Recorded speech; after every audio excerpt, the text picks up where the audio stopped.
There are just times you should sit back and ooh and ah and be amazed at how right I am. And this is one of those times.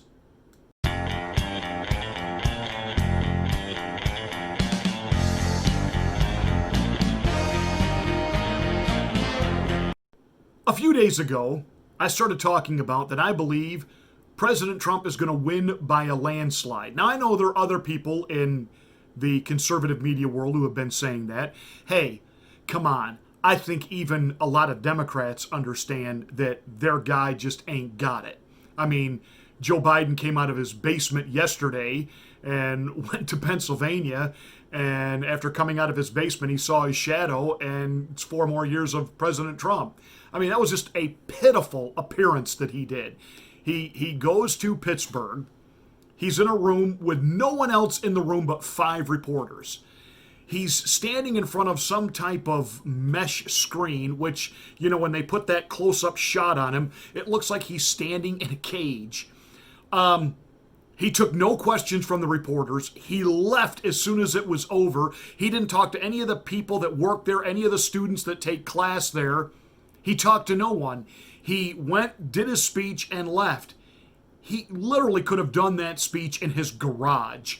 They just wanted the illusion that Biden's on the campaign trail, but they don't dare turn him loose. They don't actually let him talk to anyone because he's liable to beat up his own supporters or challenge him to a push-up contest because, hey man, you can't talk about my son like that, and if you're worrying about my mental fitness, let's do push-ups right now. I mean, this is Joe Biden. They can't let him talk. So everything surrounding his campaign is a total and complete farce and an illusion. They want people to think he's got good, strong mental acuity. Hey, the president can travel all over the country. So can Joe Biden. No, he doesn't. No, he doesn't. He doesn't talk to anyone. And even on script, he flubbed up the teleprompter. And we've already gone over that. Now, they've got this campaign that they know is beyond dead in the water. And the only way they can get him across the finish line is to cheat. And so the whole push for mail-in voting, why?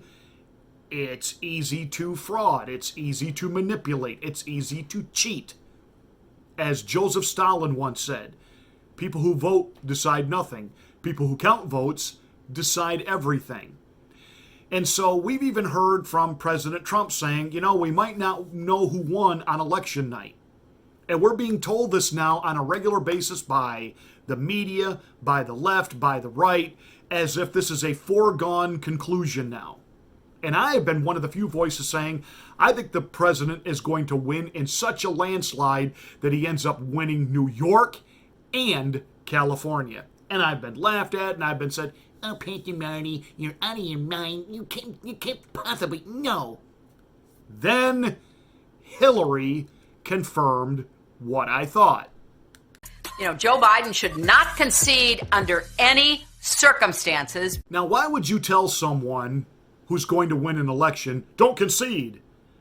The reason you're telling him don't concede is you believe he's going to lose. But then she added this little caveat. Joe Biden should not concede under any circumstances because I think this is going to drag out, and eventually I do believe he will win if we don't give an inch. Joe, you're going to lose on election night.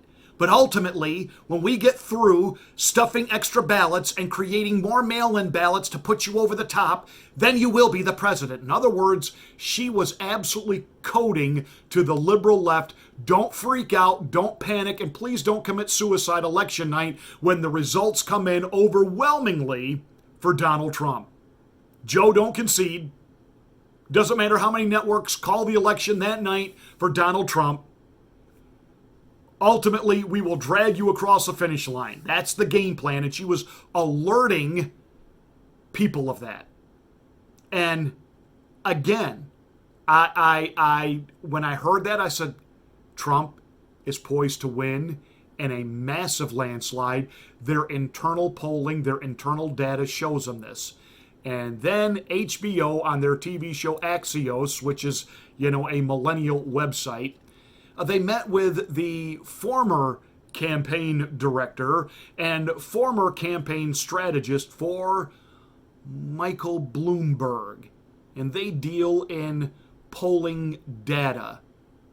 And they had this to say on Axios.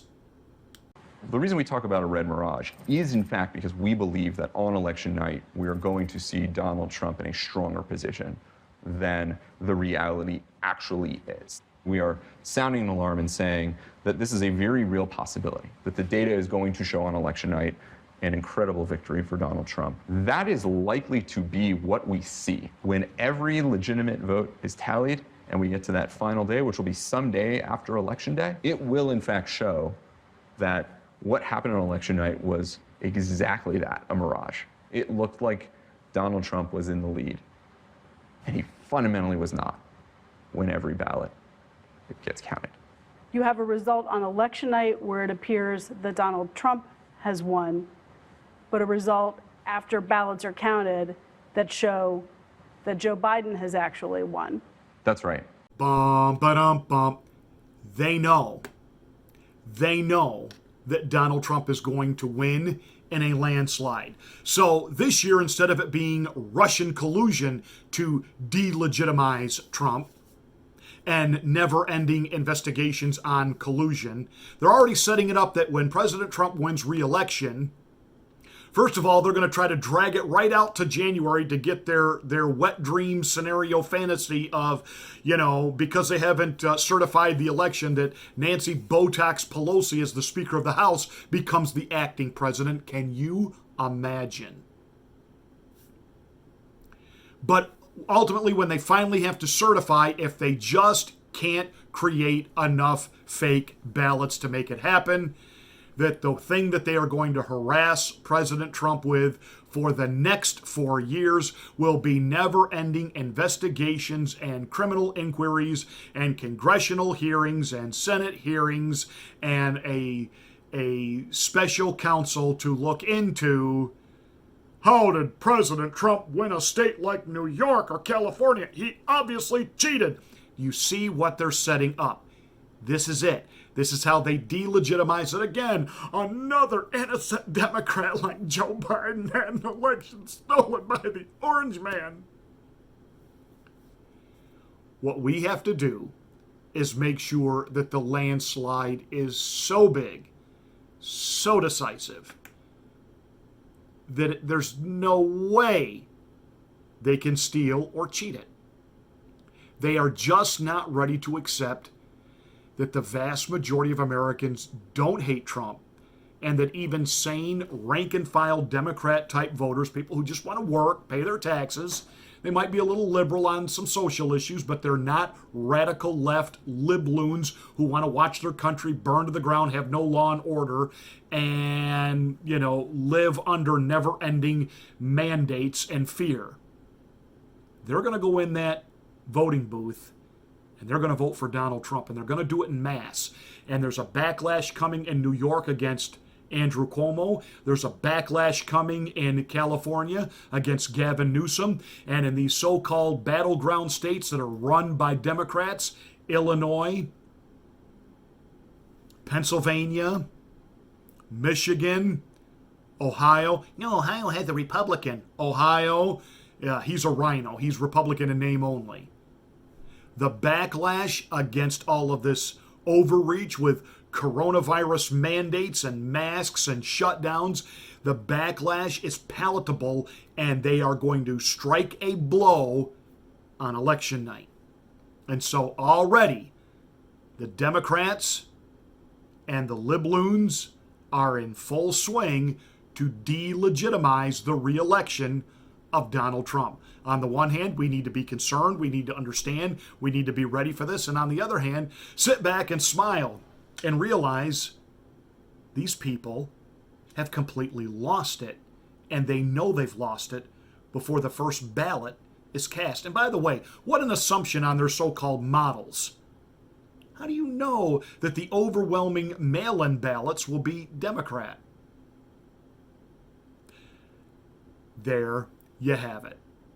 Hey, thanks for watching this rant. Make sure you give us a thumbs up and a like. Make sure you're a subscriber to the channel. Smack the bell and click the word all to get notification of my next rant.